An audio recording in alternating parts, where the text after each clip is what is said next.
Good evening dear aspirants. Ananta IAS അക്കാഡമിയുടെ daily news analysis സെഷനിലേക്ക് എല്ലാവരെയും സ്വാഗതം ചെയ്യുകയാണ്. നമ്മൾ പരസ്പരം കണ്ടിട്ട് ഒരു 3 ദിവസം കഴിഞ്ഞിരിക്കുന്നു. ഓഗസ്റ്റ് 15 സ്വാതന്ത്ര്യ ദിനത്തിന്റെ ദിവസത്തിൽ കണ്ടതാണ്. പിന്നെ 2 ദിവസം അവധിയായിരുന്നു. പിന്നെ ഇന്നലെ നമുക്ക് കാണാൻ പറ്റിയിട്ടുണ്ടായിരുന്നില്ല. ഓക്കെ, ഞാൻ പെർട്ടിക്കുലർലി ട്രാവലിലായിരുന്നു. അതാണ് ഇന്നലെ എനിക്ക് എത്തിച്ചേരാനായിട്ട് പറ്റിയില്ല. ഓക്കെ, അതാണ് നമ്മൾ പരസ്പരം ഇന്നലെ മീറ്റ് ചെയ്യാൻ സാധിക്കാതിരുന്നത്. എന്നാലും ഇന്നത്തെ കറണ്ട് അഫയേഴ്സ് നമുക്ക് മറ്റൊരു രീതിയിൽ കവർ ചെയ്യാനായിട്ട് നമുക്ക് ശ്രമിക്കാം. സോ നമ്മൾ ഇന്ന് ചെയ്യാൻ പോകുന്നത് പെർട്ടിക്കുലർലി ഇന്നത്തെ ന്യൂസുകളിൽ വന്നിരിക്കുന്ന ആർട്ടിക്കിളാണ്. സ്ഥിരം നമ്മൾ ചെയ്തു കൊണ്ടുവരുന്ന കാര്യം.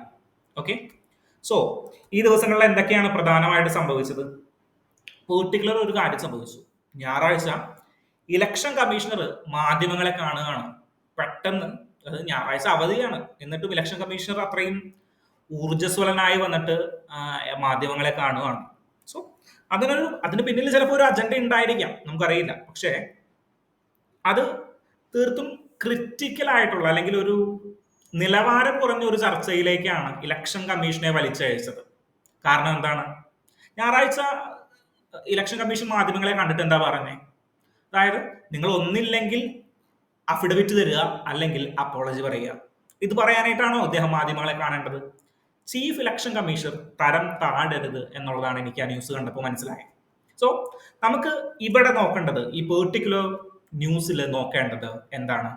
ഇലക്ഷൻ കമ്മീഷന്റെ ഒരു സ്ട്രക്ചറും ദെൻ നിങ്ങൾ ഏറ്റവും കൂടുതൽ ഈ പ്രാവശ്യത്തെ മെയിൻസിലും പ്രിലിംസിലും ഇമ്പോർട്ടന്റ് ആയി നോക്കേണ്ട ഒരു കാര്യം, ദിനേശ് ഗോസ്വാമി കമ്മിറ്റി 1990 ഇലക്ട്രൽ റിഫോംസിന് വേണ്ടി ക്രിയേറ്റ് ചെയ്യപ്പെട്ട, അല്ലെങ്കിൽ ഇലക്ട്രൽ റിഫോംസിന് വേണ്ടിയിട്ടുള്ള സജഷൻസ് അഡ്വൈസ് ചെയ്യുന്നതിന് വേണ്ടിയിട്ടുള്ള ഒരു കമ്മിറ്റിയാണ് ദിനേശ് ഗോസ്വാമി കമ്മിറ്റി. ഈ കമ്മിറ്റിയെ കുറിച്ചിട്ടും നമ്മളൊന്ന് ബ്രീഫ് ആയിട്ടൊന്ന് നോക്കി പോകണം. ഓക്കെ, സോ ആദ്യം നമുക്ക് എന്താണ് ഇന്ത്യ ബ്ലോക്ക് ഇപ്പൊ എന്തിലേക്ക് മുന്നേറിയിരിക്കുന്നത്? അതായത്, ഇലക്ഷൻ കമ്മീഷനെ റിമൂവ് ചെയ്യാനായിട്ടുള്ള മോഷൻസ് ഞങ്ങൾ ലോകസഭയിൽ അവതരിപ്പിക്കും എന്നുള്ളൊരു ഓപ്പർച്യൂണിറ്റിയാണ്. അഖിലേഷ് യാദവ് അടക്കമുള്ളവര് ഇലക്ഷൻ കമ്മീഷൻ ഒരു കാര്യം പറഞ്ഞു. അതായത്, ഞങ്ങൾക്ക് ഇതുവരെ ഒരു അഫിഡവിറ്റോ ഒരു പരാതിയോ കിട്ടിയിട്ടില്ല. അഖിലേഷ് യാദവ് 2022 മുതലുള്ള കണക്ക് 18,000 അപേക്ഷകളാണ് അഖിലേഷ് യാദവ് 2 ദിവസം കൊണ്ട് കളക്ട് ചെയ്തിട്ട് ഇലക്ഷൻ കമ്മീഷന് മുന്നിലേക്ക് വെച്ചത്. ദെൻ PDF ഫോമാറ്റിൽ അല്ലെങ്കിൽ ഡോക്യുമെന്റ് വെരിഫൈ ചെയ്യുന്ന ഫോമാറ്റിലുള്ള ഇലക്ട്രൽ റോളുകൾ കൊടുക്കാതിരുന്നു എന്ന് പറഞ്ഞപ്പോൾ ഇലക്ഷൻ കമ്മീഷൻ അദ്ദേഹം പുച്ഛിച്ച് തള്ളിയത് എന്താണെന്ന് വെച്ച് കഴിഞ്ഞാൽ, എങ്ങനെ അത് കൊടുക്കാൻ പറ്റും? ഞങ്ങളെ മാനിപ്പുലേറ്റ് ചെയ്യില്ലേ? സോ ഇലക്ഷൻ കമ്മീഷന് കൃത്യമായിട്ടുള്ള ഒരു ഉത്തരം ഇതുവരെ തരാനായിട്ട് സാധിക്കുന്നില്ല. ഓക്കെ, സോ നമ്മളിവിടെ പൊളിറ്റിക്സ് ആണോ സംസാരിക്കുന്നത്? അല്ല, ഇത് ഇന്ത്യയുടെ ഡെമോക്രസിയുടെ ഏറ്റവും അടിസ്ഥാനപരമായിട്ടുള്ള കാര്യങ്ങളാണ്. ചോദ്യങ്ങൾ ഒരു ഇലക്ഷൻ കമ്മീഷൻ ഇൻഡിപെൻഡൻസ് ബോഡി എന്നുള്ള നിലയിൽ ഉത്തരം പറയേണ്ടത് ആവശ്യകത തന്നെയാണ്. ഓക്കെ, സോ നമുക്ക് നമ്മുടെ പെർട്ടിക്കുലർ വിഷയത്തിലേക്ക് തന്നെ തിരിച്ചു വരാം. അതായത്, ഇലക്ഷൻ കമ്മീഷൻ എന്ത് ചെയ്യാനായിട്ടുള്ള മോഷൻ? റിമൂവ് ചെയ്യാനായിട്ടുള്ള മോഷൻ ആര് ഇൻട്രൊഡ്യൂസ് ചെയ്യുന്നു? ഇന്ത്യ ബ്ലോക്ക്, ഇന്ത്യ മുന്നണി ലോകസഭയിൽ ഇൻട്രൊഡ്യൂസ് ചെയ്യാനായിട്ട് പോകുന്നു. ഓക്കെ, സോ ഈ അവസരത്തിൽ എങ്ങനെയാണ് ഇലക്ഷൻ കമ്മീഷന്റെ സ്ട്രക്ചർ നമ്മൾ മുന്നേ പറഞ്ഞിട്ടുണ്ട്. ദെൻ എങ്ങനെയാണ് അപ്പോയിന്റ്മെന്റ് ചെയ്യുന്നത്, എങ്ങനെയാണ് റിമൂവ് ചെയ്യുന്നത് എന്ന് നമുക്കൊന്ന് ബ്രീഫായിട്ട് നോക്കിയിട്ട് നമുക്ക് ദിനേശ് ഗോസ്വാമി കമ്മിറ്റിയിലേക്ക് നമുക്കൊന്ന് പോകണം. ഓക്കെ, സോ ഇലക്ഷൻ കമ്മീഷൻ 1990 വരെ എന്തായിരുന്നു? ഒരു സിംഗിൾ മെമ്പർ ബോഡി ആയിരുന്നു. അല്ലെങ്കിൽ ഒറ്റൊരാൾ. ഇലക്ഷൻ കമ്മീഷൻ എന്ന് പറഞ്ഞു കഴിഞ്ഞാൽ ഒരാള്, ചീഫ് ഇലക്ഷൻ കമ്മീഷണർ എന്ന് പറയുന്ന ഒറ്റൊരാൾ മാത്രമേ ഉണ്ടായിരുന്നുള്ളൂ. ദെൻ അതിനുശേഷമാണ് എന്ത് വരുന്നത്? It's A multi member body. 1989 അമെന്റ്മെന്റിന് ശേഷം 1990 മുതലാണ് എന്ത് വരുന്നത്? അതൊരു മൾട്ടി മെമ്പർ ബോഡി ആകുന്നത്. ദെൻ 92 വീണ്ടും ഇതൊരു സിംഗിൾ മെമ്പർ ബോഡി ആയിട്ട് മാറി. പക്ഷേ വീണ്ടും അത് തിരിച്ച് മൾട്ടി മെമ്പർ ബോഡിയിലേക്ക് മാറിയിട്ടുണ്ട്. സോ കറന്റ്ലി എന്താ സ്ട്രക്ചർ? കറന്റ്ലി എന്ന് പറഞ്ഞു കഴിഞ്ഞാൽ chief election commissioner and then 2 election commissioners. അങ്ങനെ ഒരു 3 മെമ്പർ കമ്മിറ്റിയാണ് ഇലക്ഷൻ കമ്മീഷൻ എന്ന് പറഞ്ഞു കഴിഞ്ഞാൽ. എത്ര മെമ്പർ കമ്മിറ്റിയാണ്? ചീഫ് ഇലക്ഷൻ കമ്മീഷണറും 2 ഇലക്ഷൻ കമ്മീഷണേഴ്സും ഉൾപ്പെടുന്ന ഒരു 3 മെമ്പർ ബോഡിയാണ് നമ്മളുടെ ഇലക്ഷൻ കമ്മീഷൻ എന്ന് പറഞ്ഞു കഴിഞ്ഞാൽ. ദെൻ സ്റ്റേറ്റ് ലെവലിൽ മറ്റൊരു ഇലക്ഷൻ കമ്മീഷൻ ഉണ്ട്. അത് നമുക്ക് വിട്ടേക്കാം, നമുക്ക് പിന്നീട് ഒരു ഡിസ്കഷനിൽ നോക്കാം. സോ സെൻട്രൽ ഇലക്ഷൻ കമ്മീഷണർ എങ്ങനെയാണ്, അല്ലെങ്കിൽ ഇലക്ഷൻ കമ്മീഷൻ ഓഫ് ഇന്ത്യ എങ്ങനെയാണ് പ്രവർത്തിക്കുന്നത്? നമുക്ക് എന്തൊക്കെ അറിയാം? ആർട്ടിക്കിൾ 324 നമുക്കറിയാം. എന്താണ്? ഒരു ഇലക്ഷൻ കമ്മീഷൻ ഉണ്ടായിരിക്കണം, ഇൻഡിപെൻഡന്റ് ബോഡി ആയിരിക്കണം. ദെൻ അങ്ങനെയുള്ള കാര്യങ്ങളൊക്കെ പറയുന്നതാണ് ആർട്ടിക്കിൾ 324. ദെൻ ആർട്ടിക്കിൾ 326 എന്താ പറയുന്നത്? 326 പറയുന്നത് 18 വയസ്സ് പൂർത്തിയായിട്ടുള്ള ആൾക്കായിരിക്കണം ഇലക്ഷൻ ചെയ്യാനായിട്ടുള്ള വോട്ട് ചെയ്യാനായിട്ടുള്ള അധികാരം ഉണ്ടായിരിക്കുന്നത്. ഓക്കെ ആണോ? ദെൻ എങ്ങനെയാണ് അപ്പോയിന്റ്മെന്റ് ചെയ്യുന്നത്? അപ്പോയിന്റ് ചെയ്യുന്നത് പ്രസിഡന്റ് ആണ്. ഓക്കെ, അപ്പോയിന്റ് ചെയ്യുന്നത് പ്രസിഡന്റ് ആണ്. പക്ഷേ ഇതൊരു ഇൻഡിപെൻഡന്റ് ബോഡിയാണ്. കാരണം ഇലക്ഷൻസ് ഫെയർ ആൻഡ് ഏറ്റവും ട്രസ്റ്റ്ഫുള്ളി ആയിട്ട് നടത്തേണ്ട ഒരു ഓർഗനൈസേഷൻ ആണ്. അതുകൊണ്ട് അപ്പോയിന്റ്മെന്റ് ചെയ്ത് കഴിഞ്ഞു കഴിഞ്ഞാൽ ആരുടെ പണി കഴിഞ്ഞു? പ്രസിഡന്റിന്റെ ഇലക്ഷൻ കമ്മീഷന്റെ മേലുള്ള ഒരു ജോലി കഴിഞ്ഞു. ദെൻ ഇദ്ദേഹത്തെ റിമൂവ് ചെയ്യുന്നത് ആരാണ്? പാർലമെന്റിലാണ് ഇദ്ദേഹത്തെ റിമൂവ് ചെയ്യാനായിട്ടുള്ള അധികാരം നിക്ഷിപ്തമായിരിക്കുന്നത്. ആർക്കാണ്? പാർലമെന്റിന്. എന്തുകൊണ്ടാണ് പ്രസിഡന്റിന് തന്നെ കൊടുക്കാനത്? So it is checks and ബാലൻസസിന് വേണ്ടിയിട്ടാണ്. അല്ലെങ്കിൽ എന്താണ്?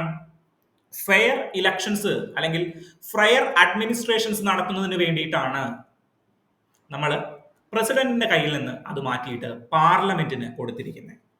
ഓക്കെ, സോ അപ്പോയിന്റ് ചെയ്യുന്നത് പ്രസിഡന്റ് ആണ്, ദെൻ റിമൂവ് ചെയ്യുന്നത് പാർലമെന്റ് ആണ്. അപ്പോ ഞാൻ ഇവിടെ ഒരു കാര്യം പറഞ്ഞിട്ടുണ്ടായിരുന്നു. എന്തുണ്ട് പുള്ളിക്ക്? സെക്യൂരിറ്റി ഓഫ് ടെനുവർ ഇവിടെയുണ്ട്. There is A tenure.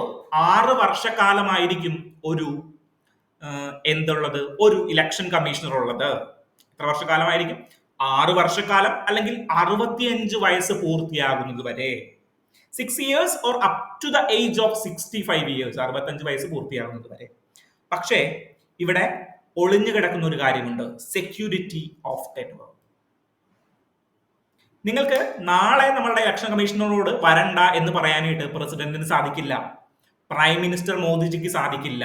പകരം ഒരു പ്രസിഡന്റ് ഒരു ഇലക്ഷൻ കമ്മീഷണറെ റിമൂവ് ചെയ്യണമെങ്കിൽ there is a procedure that is established by law and we must adhere or follow that procedure. Okay, so there is a procedure to remove the election commission.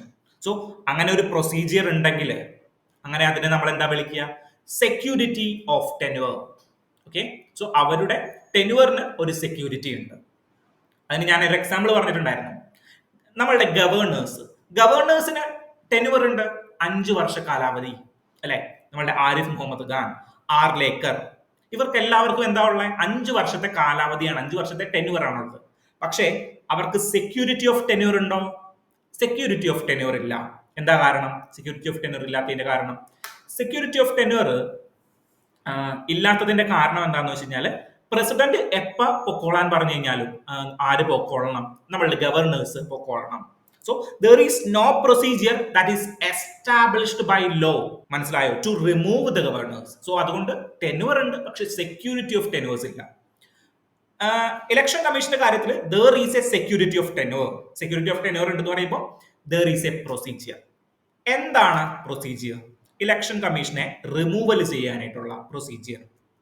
Election കമ്മീഷണറെ remove ചെയ്യണമെങ്കിൽ നമ്മളുടെ supreme കോടതി ജഡ്ജിയെ remove ചെയ്യുന്ന same procedure ആണ്. Which means supreme കോടതി ജഡ്ജിയെ remove ചെയ്യുന്ന സെയിം പ്രൊസീജിയർ ആണ്. ഓക്കെ, അപ്പൊ എങ്ങനെയാ സുപ്രീം കോടതി ജഡ്ജിയെ റിമൂവ് ചെയ്യുന്നത്? ആദ്യം ഒരു റെസല്യൂഷൻ പാസ്സാക്കും. ഓക്കെ, ആദ്യം ഒരു റെസല്യൂഷൻ പാസ്സാക്കും. റെസല്യൂഷൻ എന്ത് ചെയ്യും? റെസല്യൂഷൻ സ്പീക്കറിന്റെ അടുത്തേക്ക് എത്തും. അതിനെ എത്ര പേര് പിന്താങ്ങിയിരിക്കണം? 100 പേര് ലോകസഭയിലും 50 പേര് രാജ്യസഭയിലും പിന്താങ്ങിയിരിക്കണം. റെസല്യൂഷൻ ആരുടെ അടുത്തേക്ക് എത്തി? സ്പീക്കറിന്റെ അടുത്തേക്ക് എത്തി. സ്പീക്കർ എന്ത് ചെയ്യും? സ്പീക്കർ അതിനെ അക്സെപ്റ്റ് ചെയ്യാം, റിജക്ട് ചെയ്യാം. അക്സെപ്റ്റ് ചെയ്ത് കഴിഞ്ഞ് കഴിഞ്ഞാൽ എന്ത് ചെയ്യും? അതിന് മേലെ ചർച്ച നടത്തുമോ? ഇല്ല. സ്പീക്കർ ഒരു 3 മെമ്പർ കമ്മിറ്റിയെ രൂപീകരിക്കും. 3 മെമ്പർ കമ്മിറ്റി. എന്തിനു വേണ്ടിയിട്ട്? ഇദ്ദേഹത്തിനെതിരെയുള്ള ആരോപണങ്ങൾ അന്വേഷിക്കാൻ ഒരു 3 മെമ്പർ കമ്മിറ്റിയെ രൂപീകരിക്കും. ആ റിപ്പോർട്ട് സഭയിൽ സമർപ്പിക്കും. അതിന്മേലെ ചർച്ച നടക്കും. ദെൻ എങ്ങനെയാണ്? 2/3 majority of the voters present and voting. 2/3 majority which means special മെജോറിറ്റിയിലായിരിക്കണം പാസ്സാകേണ്ടത്. യശ്വന്ത് വർമ്മയുടെ കേസ് ഞാൻ മുന്നേ ഡീറ്റെയിൽ ചെയ്തിട്ടുണ്ടായിരുന്നു. ദെൻ സുപ്രീം കോടതി ജഡ്ജിയുടെ ഡീറ്റെയിൽസ് ഞാൻ മുന്നേ പറഞ്ഞിട്ടുണ്ടായിരുന്നു. സോ ഇലക്ഷൻ കമ്മീഷനെ റിമൂവ് ചെയ്യുന്നത് എങ്ങനെയാണെന്ന് ഞാൻ പറഞ്ഞു. ഓക്കെ, സോ 2/3 മെജോറിറ്റിയിലായിരിക്കണം ഈ ഒരു പ്രൊസീജിയർ പാസ്സാക്കേണ്ടത്, പാർലമെന്റിൽ പാസ്സാക്കേണ്ടത്. ഓക്കെ, ദെൻ എന്താണ്? അങ്ങനെയാണെങ്കിൽ ഞാനൊരു ചോദ്യം ചോദിക്കട്ടെ. ഇലക്ഷൻ കമ്മീഷന് രണ്ട് കാര്യങ്ങൾ കൊണ്ട് റിമൂവ് ചെയ്യാം: proved misbehaviour or incapacity. Is correct or wrong? Election commission of ഇന്ത്യയെ രണ്ട് കാര്യങ്ങൾ കൊണ്ട് റിമൂവ് ചെയ്യാനായിട്ട് സാധിക്കും. ഒന്ന്, പ്രൂവ്ഡ് മിസ്ബിഹേവിയർ ആൻഡ് ഇൻകപ്പാസിറ്റി എന്ന് പറഞ്ഞ് ഞാനൊരു സ്റ്റേറ്റ്മെന്റ് UPSC ചോദിച്ചു കഴിഞ്ഞാൽ അത് ശരിയാണോ തെറ്റാണോ? ശരിയാണ്. കാരണം എന്താണ്?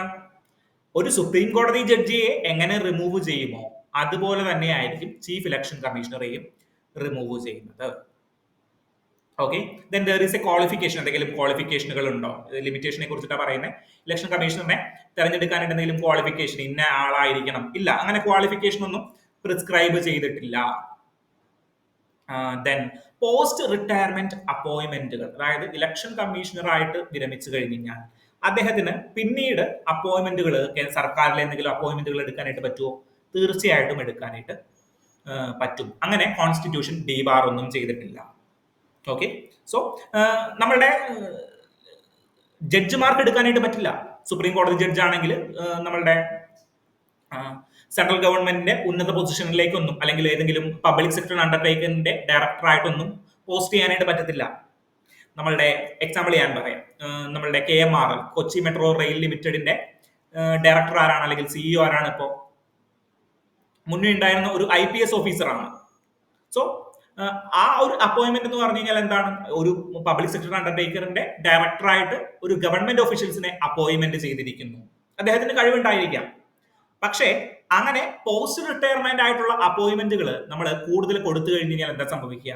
ഗവൺമെന്റിന് എതിരായിട്ട് സംസാരിക്കാനായിട്ട് ആളുകൾ തുനിയില്ല.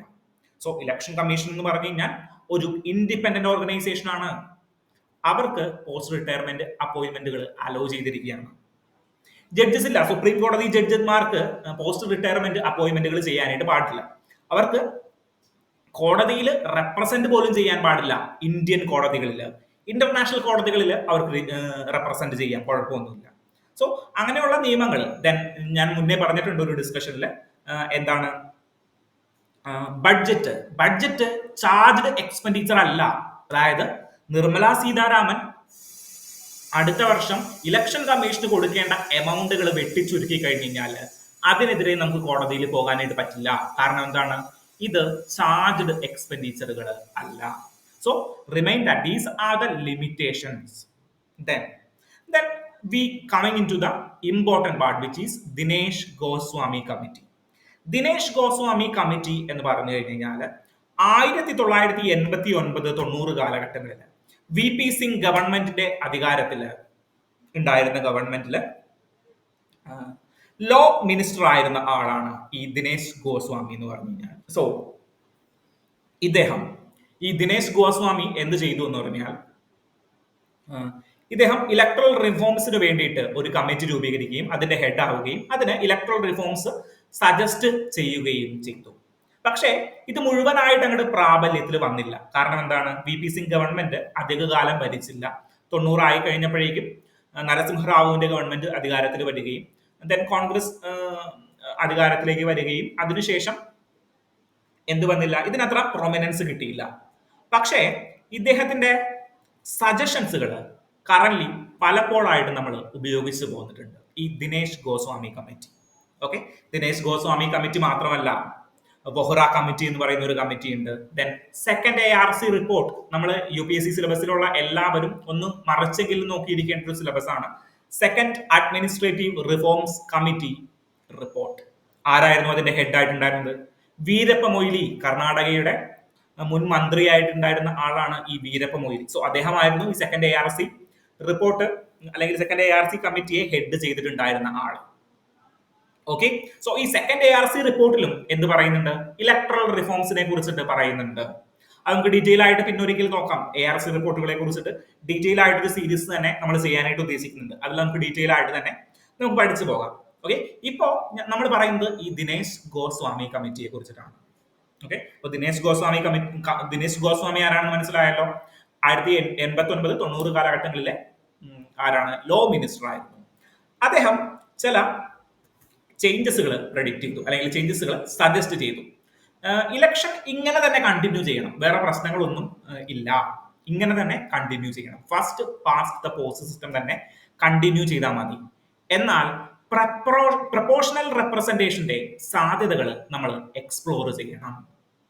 ഓക്കെ, പ്രപ്പോർഷണൽ റെപ്രസെന്റേഷന്റെ സാധ്യതകൾ നമ്മൾ എക്സ്പ്ലോർ ചെയ്യണം. ദെൻ രാജ്യസഭ ഇലക്ഷനുകൾ, എന്ത് ഇലക്ഷനുകൾ? രാജ്യസഭ ഇലക്ഷനുകൾ പ്രപ്പോർഷണൽ റെപ്രസെന്റേഷൻ രീതിയിലായിരിക്കണം നടത്തേണ്ടത് എന്ന് സജസ്റ്റ് ചെയ്തത് ദിനേശ് ഗോസ്വാമി കമ്മിറ്റിയാണ്. ഓക്കെ, രാജ്യസഭാ ഇലക്ഷനുകൾ, ഇന്ത്യയിലെ എത്ര ഇലക്ഷനുകൾ പ്രപ്പോർഷണൽ റെപ്രസെന്റേഷൻ രീതിയിൽ നടക്കുന്നുണ്ട്? പ്രപ്പോർഷണൽ റെപ്രസെന്റേഷൻ എന്ന് പറഞ്ഞു കഴിഞ്ഞാൽ എന്താണ്? ഞാൻ പറഞ്ഞത് ഓർക്കുന്നുണ്ടോ? പണ്ട് ഒരിക്കൽ ഒരു ക്ലാസ്സിൽ പറഞ്ഞിട്ടുണ്ട് പ്രപ്പോർഷണൽ റെപ്രസെന്റേഷൻ. അതായത് വോട്ടിന്റെ പ്രപ്പോർഷൻ അനുസരിച്ചിട്ടായിരിക്കും ആളുകളെ തീരുമാനിക്കുന്നത്. First past the post system എന്ന് പറഞ്ഞു കഴിഞ്ഞാൽ എന്താണ്? ആദ്യം മെജോറിറ്റി അറ്റൈൻ ചെയ്യുന്നത് ആരാണോ അവരായിരിക്കും ഭരിക്കുന്നത്. പ്രപ്പോർഷണൽ റെപ്രസെന്റേഷൻ മോസ്റ്റ്ലി യൂസ് ചെയ്യുന്നത് പ്രസിഡന്റൽ ഇലക്ഷനുകളിലാണ്, American presidential election. Then first past post system majorly use ചെയ്യുന്നത് പാർലമെന്ററി ഫോം ഓഫ് ഡെമോക്രസിയിലാണ്, UK, ഇന്ത്യ അങ്ങനെയുള്ള സ്ഥലങ്ങളിലാണ്. പക്ഷേ ഇന്ത്യയില് ചില തെരഞ്ഞെടുപ്പുകൾ ഈ പ്രപ്പോർഷണൽ റെപ്രസെന്റേഷൻ വഴിയാണ് ചെയ്യുന്നത്. ഏതൊക്കെയാണ് പ്രപ്പോർഷണൽ റെപ്രസെന്റേഷൻ വഴി ചെയ്യുന്നത്? ഒന്ന്, പ്രസിഡന്റ് ഓഫ് ഇന്ത്യയുടെ തെരഞ്ഞെടുപ്പ്. രണ്ട്, ഏതാണ്? വൈസ് പ്രസിഡന്റിന്റെ കാര്യം പറഞ്ഞപ്പോഴാണ് ഞാൻ ഈ proportional representation by single transferable vote. എന്താണ് proportional representation by single transferable vote എന്നുള്ളത്? അതായത് ഒരു വോട്ടേ ഉണ്ടാവുള്ളൂ, single, but it is transferable. എപ്പോഴാണ് അത് ട്രാൻസ്ഫറബിൾ ആകുന്നത്? When there is not attained a majority or a equal point. അതായത് ഒരു ക്വാളിഫൈഡ് ആയിട്ടുള്ള ഒരു മെജോറിറ്റി അറ്റൈൻ ചെയ്തില്ലെങ്കിൽ അവസാനം വന്ന ആളുകളുടെ, അല്ലെങ്കിൽ ഏറ്റവും ലീസ്റ്റ് വോട്ട് നേടിയ ആളുകളുടെ വോട്ട് ട്രാൻസ്ഫർ ചെയ്യും, അല്ലെങ്കിൽ അവർക്ക് വേണ്ടിയിട്ട് വോട്ട് ചെയ്ത ആളുകളുടെ വോട്ടുകൾ ട്രാൻസ്ഫർ ചെയ്യും. ഒരാൾക്ക് ഒരു വോട്ടേ ഉള്ളൂ, പക്ഷേ ഇറ്റ് ഈസ് ട്രാൻസ്ഫേർഡ്. മനസ്സിലായോ? സോ അതിനെയാണ് സിംഗിൾ ട്രാൻസ്ഫറബിൾ വോട്ട് എന്ന് പറയുന്നത്. സോ പ്രപ്പോർഷണൽ റെപ്രസെന്റേഷൻ യൂസ് ചെയ്യുന്നത്, പ്രപ്പോർഷണൽ റെപ്രസെന്റേഷനുകളിൽ എന്തെങ്കിലും ഡൗട്ടുകൾ ഉണ്ടെങ്കിൽ നമ്മൾ നമ്മുടെ പ്രസിഡന്റ്, വൈസ് പ്രസിഡന്റ് ഇലക്ഷനുമായി ബന്ധപ്പെട്ട ക്ലാസ് ഒന്ന് കാണാൻ ശ്രമിക്കുക.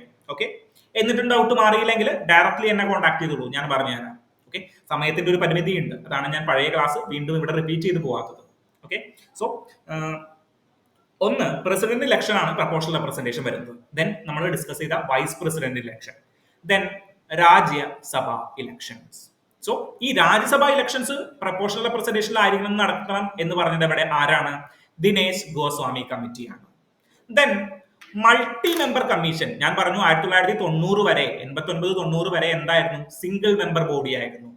ദിനേശ് ഗോസ്വാമി കമ്മിറ്റി വന്നിട്ട് പറഞ്ഞു it should be a multi member commission. Okay, so ഇങ്ങനെ ഒരു ചോദ്യം ചോദിച്ചൂടെ? ഇന്ത്യയുടെ മൾട്ടി മെമ്പർ കമ്മീഷനായിട്ട് ഇലക്ഷൻ കമ്മീഷനെ ചേഞ്ച് ചെയ്തത് ഏത് കമ്മിറ്റി റിപ്പോർട്ടിന്റെ അടിസ്ഥാനത്തിലാണ്? Dinesh Goswami committee. Okay, then anti defection ലോയിൽ എന്ത് ചെയ്യണം എന്ന് പറഞ്ഞു? ആന്റി ഡിഫെക്ഷൻ ലോയിലെ അവസാന വാക്ക് ഇലക്ഷൻ കമ്മീഷൻ ആണ് എന്നൊരു കാര്യം ഇദ്ദേഹം സജസ്റ്റ് ചെയ്തിട്ടുണ്ടായിരുന്നു. പക്ഷെ അതൊന്നും മുഖവിലേക്ക് എടുത്തില്ല. ഇപ്പോഴും ആന്റി ഡിഫെക്ഷൻ ലോയുടെ ഏറ്റവും അവസാനത്തെ വാക്കാരാണ്? നമ്മളുടെ chairman of the Rajya Sabha or the Lok Sabha speaker ആണ്. സോ അവർക്കാണ് ഏറ്റവും ലാസ്റ്റ് അധികാരം വരുന്നത്. ദെൻ സ്റ്റേറ്റ് ഇലക്ഷൻ കമ്മീഷനെ കുറിച്ചിട്ടും ഡീറ്റെയിൽ ആയിട്ട് അദ്ദേഹം ഒന്ന് അഡ്വൈസ് ചെയ്തിട്ടുണ്ടായിരുന്നു. ദെൻ ഇലക്ടറൽ റോൾ മാനേജ്മെന്റ്, ഇപ്പോ നമ്മളുടെ ചർച്ചയിലുള്ള, ഇപ്പോ എയറിലുള്ള പ്രശ്നം. ആദ്യമായിട്ട് ഇലക്ടറൽ റോളുകളിൽ പിഴവുകൾ ഉണ്ട് എന്ന് സമ്മതിക്കുന്നത് അല്ലെങ്കിൽ സജസ്റ്റ് ചെയ്യുന്നത് നമ്മളുടെ രാഹുൽ ഗാന്ധി ഒന്നുമല്ല. 1990 മുതൽ നമ്മളുടെ ദിനേശ് ഗോസ്വാമി അടക്കമുള്ളവര് കൃത്യമായിട്ട് പറയുന്ന ഒരു കാര്യമാണ് എന്ത്? ഇലക്ടറൽ റോളുകളിൽ പിഴവുകളുണ്ട്. ഓക്കെ, സോ എന്ത് ചെയ്യണം? Periodic revision and strict maintenance of electoral റോളുകൾ നമ്മൾ ചെയ്യണം. ദെൻ എന്താണ്?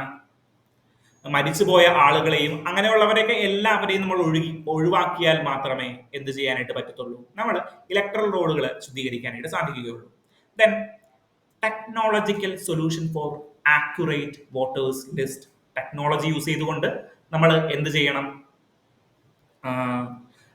വോട്ടേഴ്സ് ലിസ്റ്റിനെ ക്രമപ്പെടുത്തണം. സോ ഇവിടെയാണ് ഇലക്ഷൻ കമ്മീഷൻ പറഞ്ഞത് എന്ത് ഡോക്യുമെന്റ് ആയിട്ട് PDF ആയിട്ട് വെരിഫൈ ചെയ്യാൻ പറ്റുന്ന ഡോക്യുമെന്റുകൾ പ്രതിപക്ഷത്തിന് കൊടുത്തു കഴിഞ്ഞു കഴിഞ്ഞാൽ മാനിപ്പുലേറ്റ് ചെയ്യാനായിട്ടുള്ള സാധ്യതയുണ്ട്. ആരെയാണ് പറ്റിക്കുന്നത് ഇലക്ഷൻ കമ്മീഷൻ? സോ ഈ പോയിന്റുകളെല്ലാം നമ്മൾക്ക് ഓർത്തിരിക്കാനായിട്ട് പറ്റണം. ഓക്കെ, ദെൻ ഇലക്ഷന്റെ സ്റ്റേറ്റ് ഫണ്ടിങ് അത് സെപ്പറേറ്റ് ആയിട്ടൊരു ടോപ്പിക് തന്നെയാണ്, ഡീറ്റെയിൽ ആയിട്ട് ഡിസ്കസ് ചെയ്യുന്നുണ്ട്. സ്റ്റേറ്റുകൾ എങ്ങനെയാണ് ഇലക്ഷൻ കമ്മീഷൻ ഇലക്ഷന് വേണ്ടിയിട്ട് ഫണ്ട് ചെയ്യുന്നത് എന്നുള്ള കാര്യങ്ങളിലുള്ള ഡിബേറ്റ് ഇപ്പോഴും ന്യൂസുകളിൽ നിലനിൽക്കുന്ന കാര്യങ്ങളാണ്. സോ ഇതെല്ലാം നമ്മളുടെ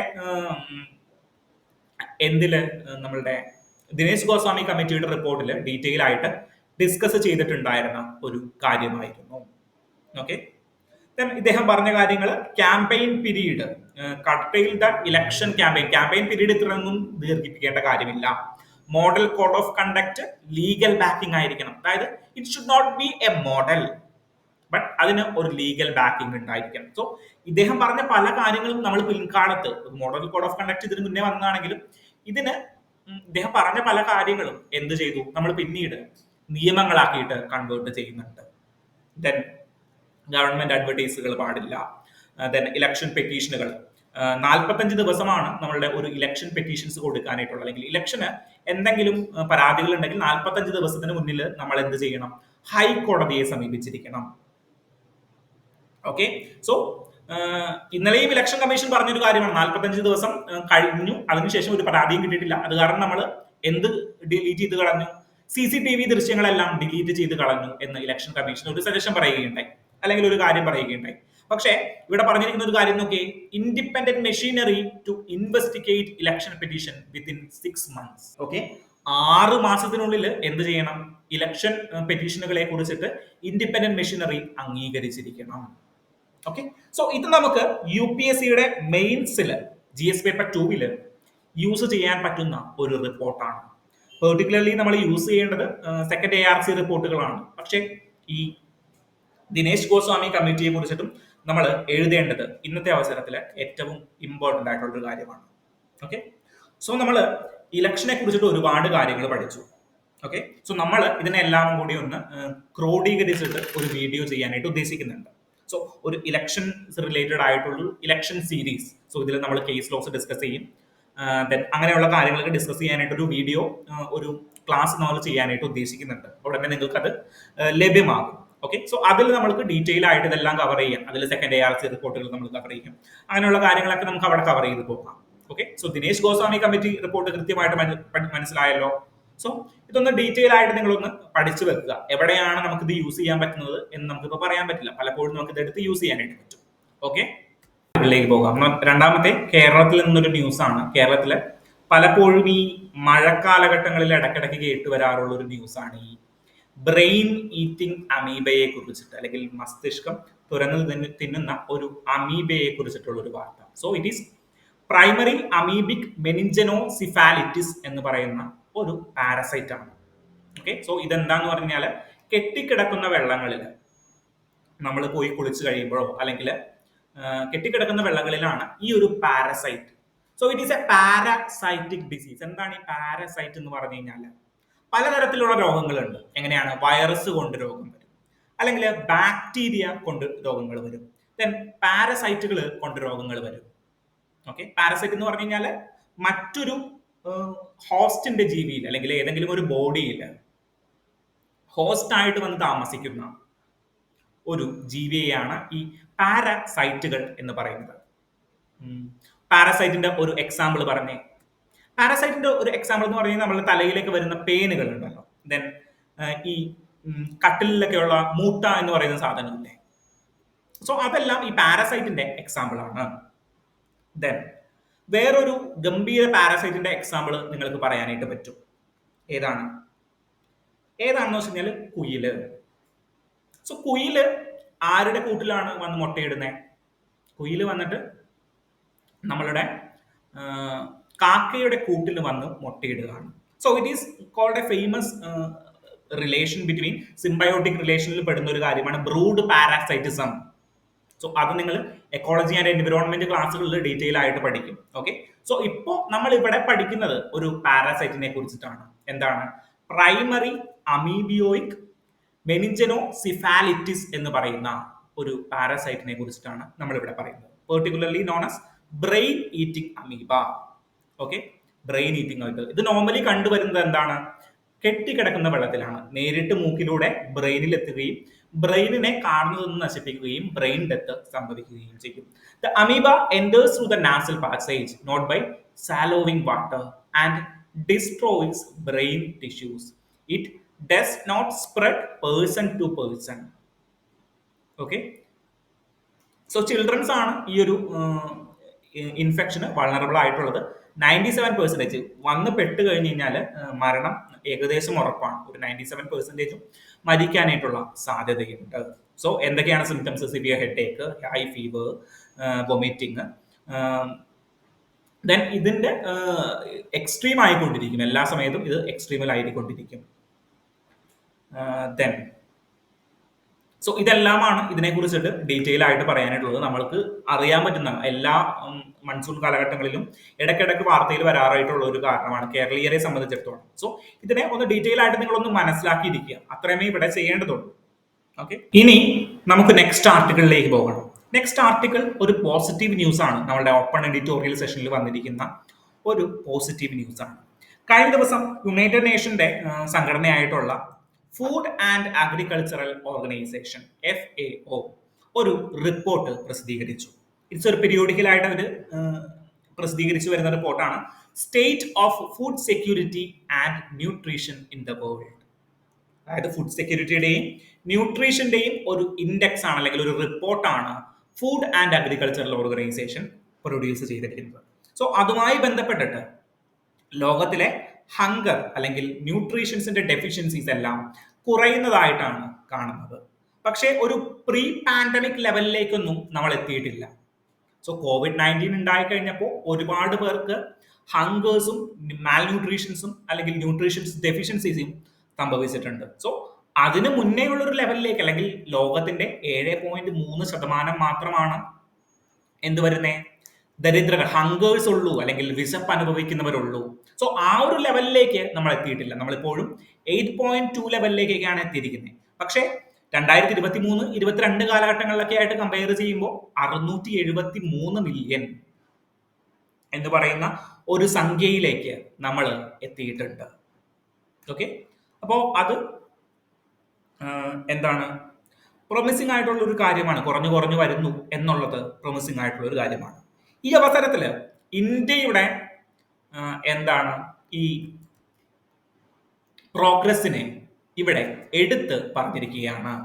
ഓക്കെ, ഇന്ത്യ കുറച്ച് നാളുകളായിട്ട് എന്ത് ചെയ്തുകൊണ്ടിരിക്കുകയാണ്, ഹങ്കേഴ്സിനെ അല്ലെങ്കിൽ മാൽന്യൂട്രീഷൻ അല്ലെങ്കിൽ അണ്ടർ നറിഷ്മെന്റിനെ തടയുന്നതിന് വേണ്ടിയിട്ട് പല പദ്ധതികളും നമ്മൾ കാഴ്ചവെച്ചിട്ടുണ്ട്.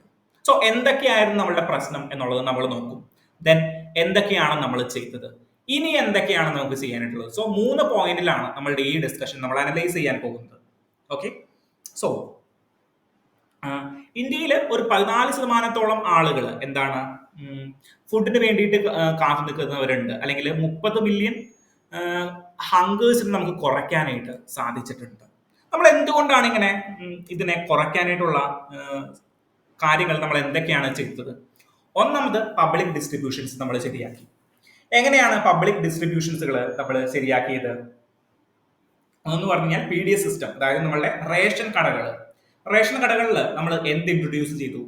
ആധാർ ഇനേബിൾഡ് ടാർഗറ്റിംഗ്, ആളുകളെ ആധാർ ഇനേബിൾ ചെയ്തുകൊണ്ട് കണ്ടുപിടിക്കാനായിട്ട് ശ്രമിച്ചു. ദെൻ ബയോമെട്രിക് ഓതന്റിക്കേഷൻ നമ്മൾ കൊടുത്തു. ഒരാൾക്ക് ഒരു വീട്ടിലേക്ക് ആവശ്യമായിട്ടുള്ള PDS റേഷൻസ് കിട്ടണമെങ്കിൽ എന്താണ്, നിങ്ങൾ ബയോമെട്രിക് ഓതന്റിക്കേഷൻ വിജയിച്ചിരിക്കണം. ബയോമെട്രിക് ഓതന്റിക്കേഷൻ വിജയിച്ചിരിക്കുന്നു എന്ന് പറയുന്ന ഒരു വാക്ക് നിങ്ങൾ റേഷൻ കടയിൽ പോയിട്ടുണ്ടെങ്കിൽ നിങ്ങൾക്ക് കേൾക്കാനായിട്ട് സാധിക്കും. സോ ബയോമെട്രിക് ഓതന്റിക്കേഷൻ നമ്മൾ കൊണ്ടുവന്നു. സോ ഇതുകൊണ്ട് മാത്രം മാറും ഇല്ല. ഇൻവെന്ററി, അതായത് ഇൻവെന്ററി എന്ന് പറയുന്നത് എന്താണ്, സ്റ്റോക്കുകൾ. സോ സ്റ്റോക്കുകളുടെ കൃത്യമായിട്ടുള്ള ട്രാക്കിംഗ് നടത്താനായിട്ട് നമ്മൾ റിയൽ ടൈം ഇൻവെന്ററി ട്രാക്കിങ്ങുകൾ നമ്മൾ യൂട്ടിലൈസ് ചെയ്തു. So electronic point of sale machines എന്ന് പറഞ്ഞാൽ എന്താണ്, അതായത് നമ്മൾ റേഷൻ കടയിൽ പോകുമ്പോൾ അവിടെ ഇരിക്കുന്ന മെഷീൻ ഉണ്ടല്ലോ, പോയിന്റ് ഓഫ് സെയിൽ ഇരിക്കുന്ന പോയിന്റിലുള്ള ഇലക്ട്രോണിക് മെഷീൻസിനെയാണ് പോയിന്റ് ഓഫ് സെയിൽ മെഷീൻസ് എന്ന് പറയുന്നത്. നമ്മൾ കല്യാൺ സിൽക്സിൽ പോകുമ്പോൾ അവർ ടാപ്പ് ചെയ്യാനായിട്ട് നമ്മൾ ഇത് തരില്ലേ, കാർഡ് ടാപ്പ് ചെയ്യാനായിട്ടുള്ള മെഷീൻസ് തരില്ലേ.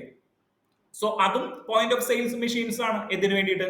ക്യാഷ് ടാപ്പ് ചെയ്യുന്നതിന് വേണ്ടിയിട്ട് അല്ലെങ്കിൽ കാർഡ് ടാപ്പ് ചെയ്യുന്നതിന് വേണ്ടിയിട്ടുള്ള POS മെഷീൻസ്. ഓക്കെ, ദെൻ നമ്മൾ വേറെ എന്തൊക്കെയാണ് കാര്യങ്ങൾ ചെയ്തത്?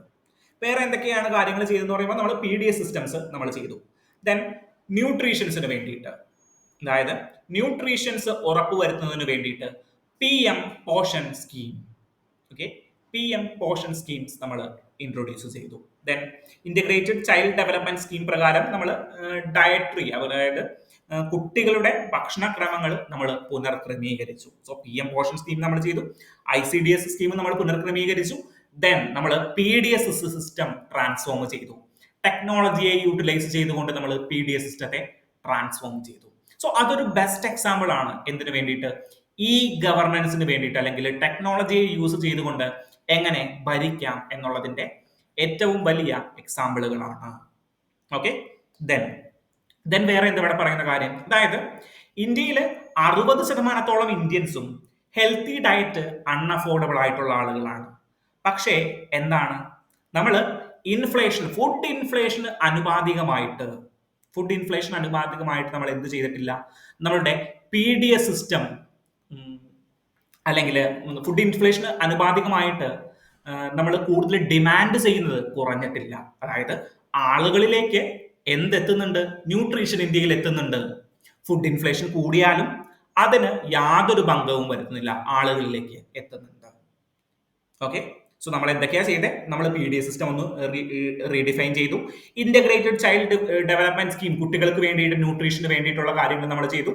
PM Poshan scheme.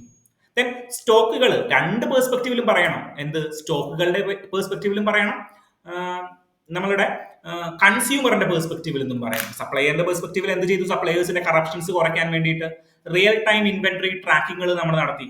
Then ration കാർഡുകൾ, one nation one ration card ഏറ്റവും ഇമ്പോർട്ടന്റ് ആണ്.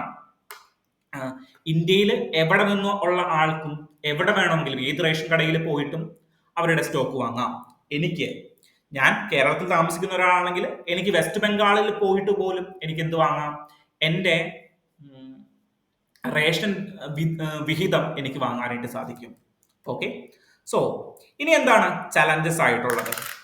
ചലഞ്ചസ് ആയിട്ടുള്ള മേജർ ഇമ്പോർട്ടന്റ് കാര്യം എന്ന് പറഞ്ഞു കഴിഞ്ഞാൽ ന്യൂട്രിയന്റ് റിച്ച് ഫുഡ് സപ്ലൈസ് നമ്മൾ ഉറപ്പാക്കുക എന്നുള്ളതാണ്. Okay, nutrient rich food supplies, അതായത് നമ്മളുടെ മേജർ ആഹാരം എന്താണ്? അരി, ഗോതമ്പ്. സോ നമ്മൾ കൾട്ടിവേറ്റ് ചെയ്യുന്നതും മേജർ ആയിട്ട് അരി, ഗോതമ്പാണ്. സോ ഇതിൽ നിന്ന് മാറിയിട്ട് നമ്മൾ ധാന്യങ്ങളിലേക്കും ഫ്രൂട്ട്സുകളിലേക്കും വെജിറ്റബിൾസിലേക്കും നമ്മൾ കൂടുതൽ ശ്രദ്ധ കേന്ദ്രീകരിക്കണം. ഓക്കെ, സോ ന്യൂട്രിയൻ റിച്ച് ആയിട്ടുള്ള പ്രൊഡക്ഷൻസ് നമ്മൾ നടത്തണം. പക്ഷേ ഇതിനൊരു പ്രശ്നമുണ്ട്. എന്താ പ്രശ്നം? ഇൻഫ്രാസ്ട്രക്ചറുകൾ നമുക്ക് അത്രത്തോളം ഇല്ല. So the first point and second point is connected. എന്തുകൊണ്ടാണ് ഇൻഫ്രാസ്ട്രക്ചറുകൾ നമുക്ക് അത്രത്തോളം ഇല്ലാത്തത്? അതായത് വെജിറ്റബിൾസ് കൃത്യമായിട്ട് കർഷകരിൽ നിന്ന് കടകളിൽ, നമ്മളുടെ അടുത്തുള്ള കടകളിലേക്ക് എത്തണമെങ്കിൽ എന്ത് വേണം? സപ്ലൈ ചെയിൻ മെക്കാനിസം വേണം. അതായത് ഹാർവെസ്റ്റ് ചെയ്തിട്ട് കൃത്യമായിട്ട് വണ്ടിയിൽ കയറ്റി കേട് കൂടാണ്ട് നമ്മളുടെ അടുത്തേക്ക് എത്തണം. പെട്ടെന്ന് പെരിഷബിൾ ആയിട്ടുള്ള ഗുഡ്സ് ആണ് ഈ വെജിറ്റബിൾ എന്ന് പറഞ്ഞാൽ. സോ അതിന് വേണ്ടിയിട്ട് എന്ത് വേണം? കോൾഡ് സ്റ്റോറേജുകൾ വേണം, ലോജിസ്റ്റിക്സ് മാനേജ്മെന്റുകൾ വേണം. ഇന്ത്യയിൽ നോക്കുകയാണെങ്കിൽ ഇന്ത്യയിൽ ഉൽപ്പാദിപ്പിക്കുന്ന ഫുഡുകളുടെ 13% ഫുഡുകളും എന്താണ്? നമ്മളുടെ മാർക്കറ്റുകളിൽ എത്താതെ നശിച്ചു പോവുകയാണ്. സോ 13% ഫുഡും നശിക്കുക എന്ന് പറഞ്ഞു കഴിഞ്ഞാൽ എത്ര ലോസ് ആയിരിക്കും ഒരു കർഷകന് ഉണ്ടാവുക? സോ സപ്ലൈ ചെയിൻ മാനേജ്മെന്റ് കൃത്യമായിട്ട് നടക്കുന്നില്ല. കാരണം എന്താണ്? റോഡുകളുടെ അഭാവം, അതായത് അവരുടെ വീടുകളിലേക്ക് റോഡുകൾ എത്താത്തതിലുള്ള അഭാവം. ഓക്കെ, ദെൻ അതുമാത്രമല്ല കോൾഡ് സ്റ്റോറേജുകൾ ഇല്ല. ദെൻ മണ്ടീസ് കൃത്യമായിട്ട് വർക്ക് ചെയ്യുന്നില്ല. മണ്ടീസ് എന്ന് പറഞ്ഞാൽ എന്താണ്? നമ്മുടെ മാർക്കറ്റുകളാണ്. ഉത്തരേന്ത്യൻ മാർക്കറ്റുകളെ മണ്ടീസ് എന്നാണ് അറിയപ്പെടുന്നത്. സോ അത് കൃത്യമായിട്ട് വർക്ക് ചെയ്യുന്നില്ല. സോ ഇങ്ങനെയുള്ള പ്രശ്നങ്ങൾ കാരണം എന്താണ്? ആളുകളിലേക്ക് ഈ ന്യൂട്രിയൻ റിച്ച് ആയിട്ടുള്ള ഫുഡുകൾ എത്തുന്നില്ല. ഓക്കെ, ദെൻ ഇവിടെ മറ്റൊരു കാര്യം നമുക്ക് സജസ്റ്റ് ചെയ്യാൻ പറ്റുന്നത് കോർപ്പറേറ്റീവുകളെയും വുമൺ എന്റർപ്രൈസുകളെയും എന്ത് ചെയ്യാം?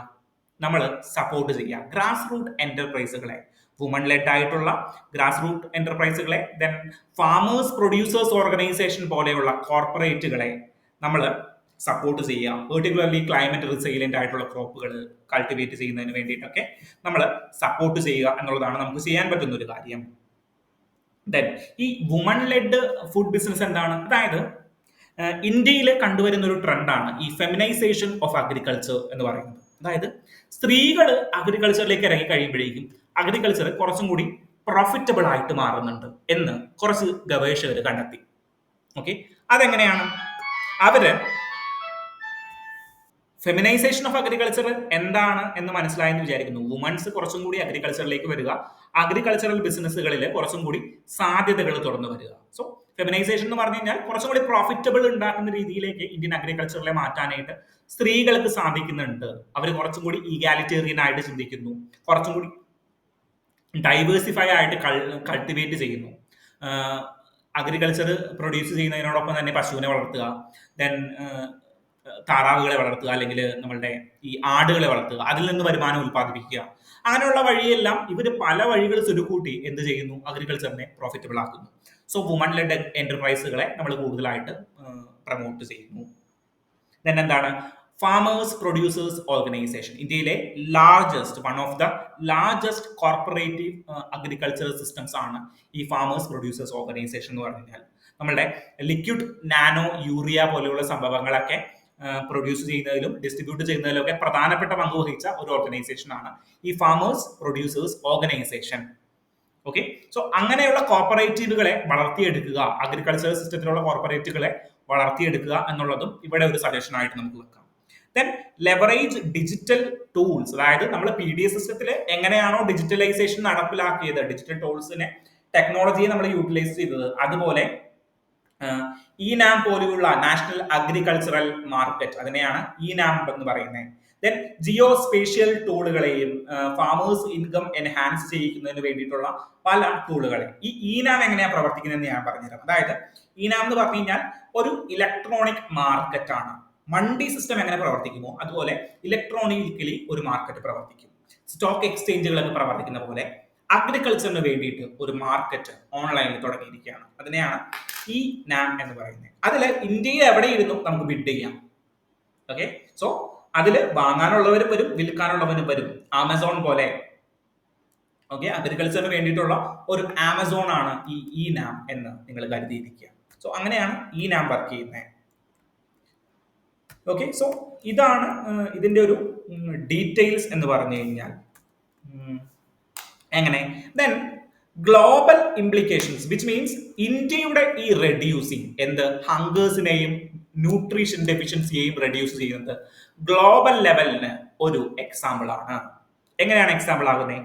ഇന്ത്യയുടെ ടെക്നോളജിക്കൽ ക്യാപ്പബിലിറ്റീസിനെ ബാക്കിയുള്ള ഗ്ലോബൽ സൗത്തിലുള്ള കൺട്രീസിന്, പെർട്ടിക്കുലർലി ആഫ്രിക്കൻ കൺട്രീസിന്, സൗത്ത് അമേരിക്കൻ കൺട്രീസിനെല്ലാം യൂട്ടിലൈസ് ചെയ്യാനായിട്ട് പറ്റും ഡിജിറ്റൽ ഇന്നോവേഷൻസുകൾ. ദെൻ ഗവേണൻസ് റീഫോമുകൾ, ആധാർ ഇനേബിൾഡ് ആയിട്ടുള്ള കാര്യങ്ങൾ നമ്മൾ ഇൻട്രൊഡ്യൂസ് ചെയ്തു. ദെൻ എന്താണ്? സോഷ്യൽ പ്രൊട്ടക്ഷൻ സിസ്റ്റംസ്, അങ്ങനെയുള്ള കാര്യങ്ങളെല്ലാം നമുക്ക് യൂട്ടിലൈസ് ചെയ്യാനായിട്ട് പറ്റും. ഓക്കെ, സോ ഏറ്റവും ഇമ്പോർട്ടന്റ് ആയിട്ടുള്ള ഒരു കാര്യമാണ് ഇന്നത്തെ ന്യൂസിൽ ഉണ്ടായിരുന്ന ഈ ഒരു ഡിസ്കഷൻ. സോ ഈ ഒരു അവസരത്തിൽ നമ്മൾ ഫുഡ് ആൻഡ് അഗ്രികൾച്ചറൽ ഓർഗനൈസേഷനെ കുറിച്ചിട്ട് കൂടി ഒന്ന് ഡീറ്റെയിൽ ആയിട്ട് നോക്കണം, അല്ലെങ്കിൽ ഒന്ന് ബ്രീഫ് ആയിട്ട് നോക്കണം. ഫുഡ് ആൻഡ് അഗ്രികൾച്ചറൽ ഓർഗനൈസേഷൻ എന്ന് പറഞ്ഞു കഴിഞ്ഞാൽ നമ്മളുടെ യുണൈറ്റഡ് നേഷന്റെ ഒരു സ്പെഷ്യലൈസ്ഡ് ആയിട്ടുള്ള ഒരു സംഘടനയാണ്. 1945 ഒക്ടോബർ 16 ഈ ഒരു സംഘടന തുടങ്ങിയത്. 1945 ഒക്ടോബർ 16 ഈ ഒരു സംഘടന തുടങ്ങിയത്. സോ നമുക്ക് സ്വാതന്ത്ര്യം കിട്ടുന്നതിന് മുന്നേ, ഇന്ത്യക്ക് സ്വാതന്ത്ര്യം കിട്ടുന്നതിന് മുന്നേ ഇങ്ങനെ ഒരു സംഘടനയുണ്ട്. ഓക്കെ, സോ ഇത് വേൾഡ് ഫുഡ് പ്രോഗ്രാം എന്ന് പറയുന്ന സംഘടനയുമായിട്ട് അസോസിയേറ്റ് ചെയ്തുകൊണ്ട് പ്രവർത്തിക്കുന്ന ഒരു യുണൈറ്റഡ് നേഷന്റെ സംഘടനയാണ്. ഓക്കെ, ഇതില് എന്താ പ്രധാനമായിട്ട് ചെയ്യുന്നത്? ഫുഡും അഗ്രികൾച്ചറും ഓർഗനൈസേഷൻ. 3 വാക്കുകളുണ്ടല്ലോ. ഫുഡ് മാത്രമാണ് അവർ നോക്കുന്നത്? അല്ല, അഗ്രികൾച്ചർ കൂടിയിട്ട് നോക്കുന്നുണ്ട്. സോ അഗ്രികൾച്ചറിലുള്ള പ്രശ്നങ്ങൾ, ഹങ്കേഴ്സ് റിലേറ്റഡ് ആയിട്ടുള്ള പ്രശ്നങ്ങൾ. ഇപ്പോ ഡെസേർട്ട് ലോക്കസ്റ്റ്. എന്താണ് ഈ ഡെസേർട്ട് ലോക്കസ്റ്റ് എന്ന് പറഞ്ഞാൽ? നിങ്ങൾ ഈ വെട്ടുകിളികൾ എന്ന് കേട്ടിട്ടുണ്ടോ? വെട്ടുകിളികൾ, അതായത്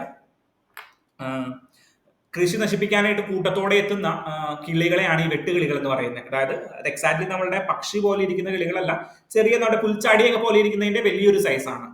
ഓക്കെ, സോ അങ്ങനെയുള്ള ഇപ്പോ ലോക്കസ്റ്റ് ആക്രമണങ്ങൾ എന്ന് പറയുന്നത്, അല്ലെങ്കിൽ വെട്ടുകിളി ആക്രമണങ്ങൾ എന്ന് പറയുന്നത് ഹൈലി ഇന്റൻസീവ് ആയിട്ട് ഒരു പ്രദേശം തന്നെ അവരങ്ങനെ നശിപ്പിച്ചു പോകും. അവർ പോകുന്ന വഴികളെല്ലാം തരിശു ഭൂമിയായിട്ട് മാറും. സോ അതിനെല്ലാം മോണിറ്റർ ചെയ്യുക. അതന്നെ എന്താണ് heritage system, agricultural heritage system എല്ലാം കണ്ടെത്തുക, അതിനെ സംരക്ഷിക്കുക. ദെൻ പ്രധാനമായിട്ട് ആ പേരിൽ തന്നെയുള്ള കാര്യം ഫുഡിന് വേണ്ടിയിട്ടും അഗ്രികൾച്ചർ വേണ്ടിയിട്ടും. ഫുഡിന് വേണ്ടിയിട്ട് എന്തൊക്കെയാണ്?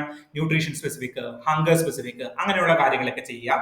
ദെൻ അഗ്രികൾച്ചറിന് വേണ്ടിയിട്ട് അഗ്രികൾച്ചർ സപ്പോർട്ടിംഗ് ആയിട്ടുള്ള ഹെറിറ്റേജ് സിസ്റ്റങ്ങൾ അല്ലെങ്കിൽ ലോക്കസ്റ്റ് മാനേജ് ചെയ്യുക. ദെൻ എന്താണ് പെസ്റ്റിസൈഡുകളെ, അങ്ങനെയുള്ള കാര്യങ്ങളൊക്കെ സജഷൻ ചെയ്യുക. ഇതാണ് ഇവര് പ്രധാനമായിട്ടും ചെയ്യുന്ന കാര്യങ്ങൾ. ഇവര് ചില റിപ്പോർട്ടുകൾ അല്ലെങ്കിൽ പബ്ലിക്കേഷനുകൾ നടത്താറുണ്ട്. അതിലെ ഒന്ന് രണ്ടെണ്ണം വളരെ ഇമ്പോർട്ടന്റ് ആണ്. അതിലൊന്നാണ് ഇന്ന് നമ്മൾ ഡിസ്കസ് ചെയ്തത്, state of food security and nutrition in the world.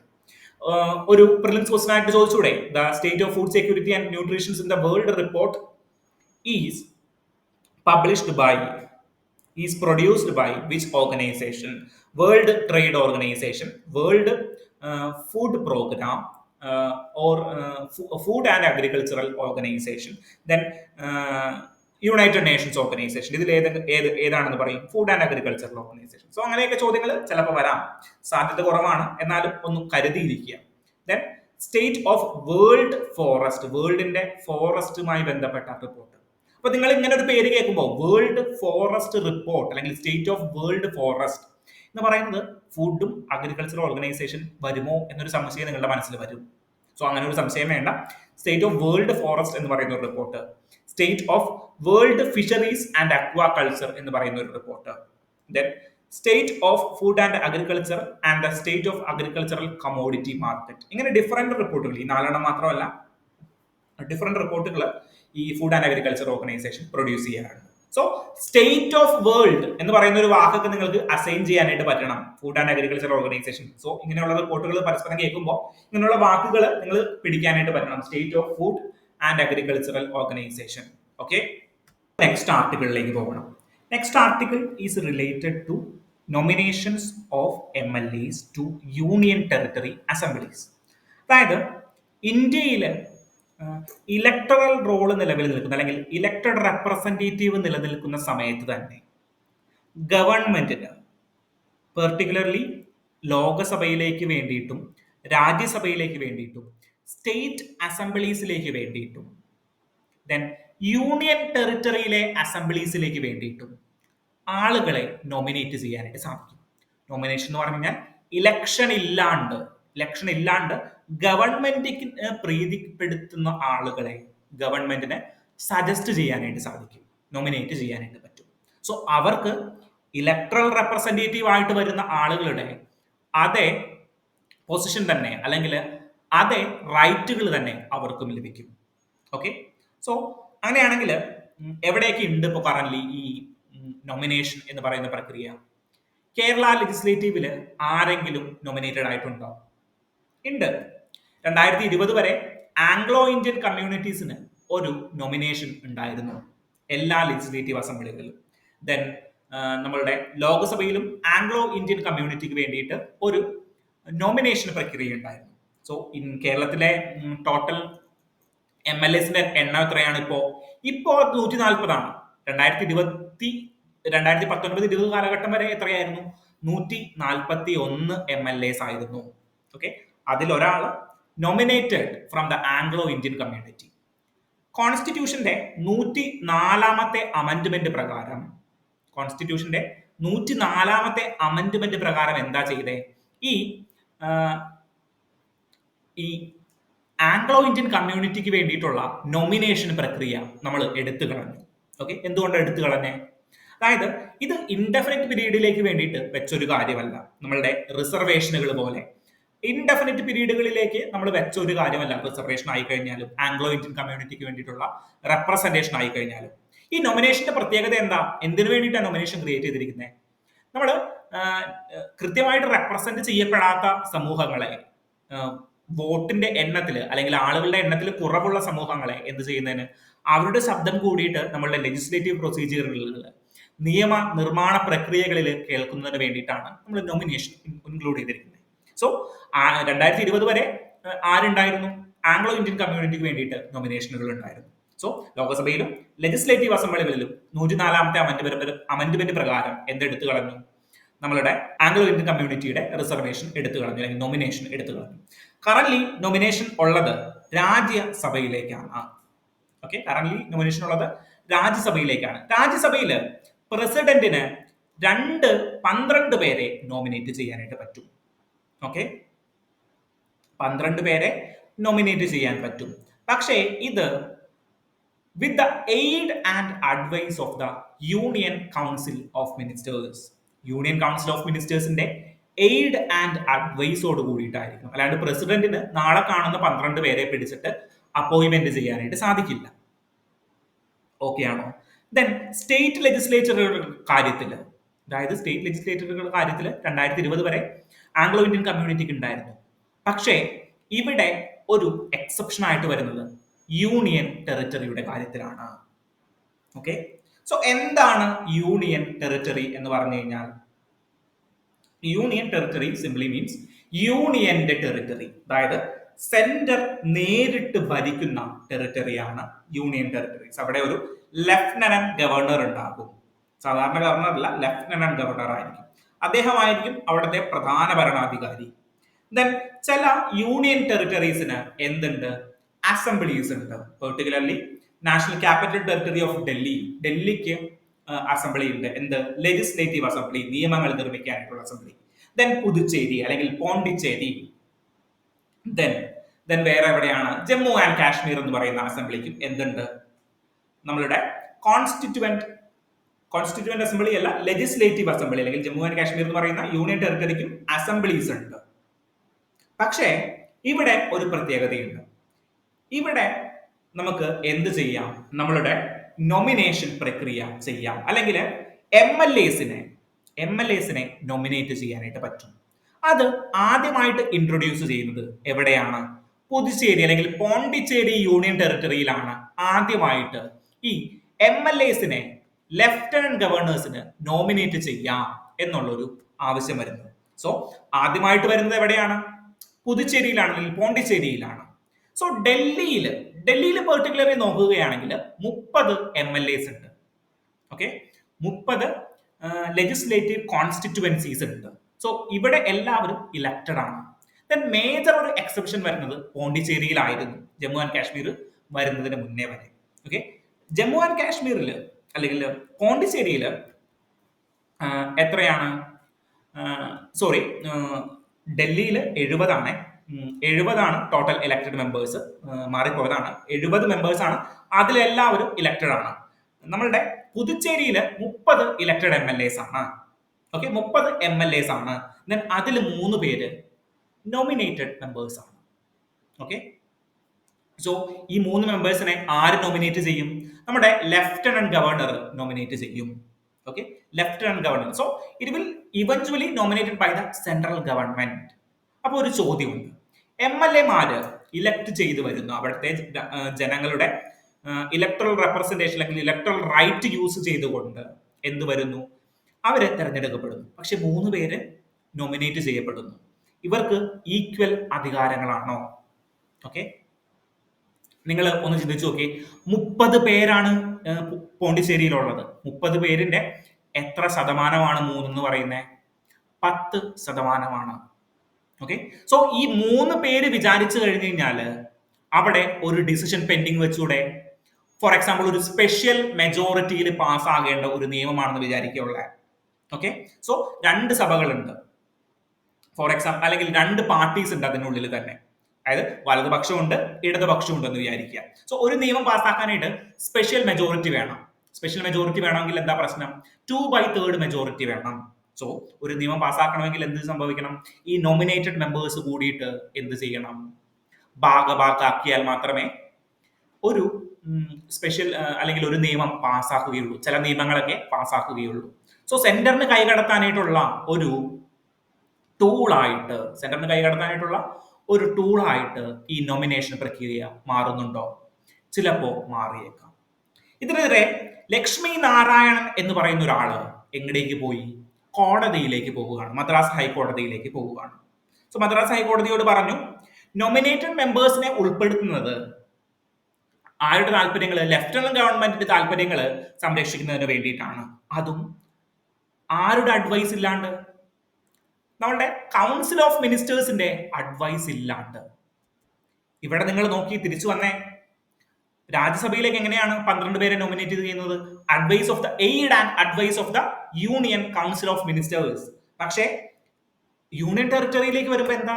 Union ടെറിട്ടറിയിലേക്ക് വരുമ്പോ നമ്മളുടെ കൗൺസിൽ ഓഫ് മിനിസ്റ്റേഴ്സിന്റെ, അവിടുത്തെ ചീഫ് മിനിസ്റ്ററിന്റെയും അതുമായി ബന്ധപ്പെട്ട കൗൺസിൽ ഓഫ് മിനിസ്റ്ററിന്റെയും അഡ്വൈസ് ഇല്ലാതെയാണ് ലെഫ്റ്റനന്റ് ഗവൺമെന്റ് 3 പേരെ പുതുച്ചേരിയിലും 5 പേരെ ജമ്മു ആൻഡ് കാശ്മീരിലും അപ്പോയിന്റ്മെന്റ് ചെയ്യുന്നത്.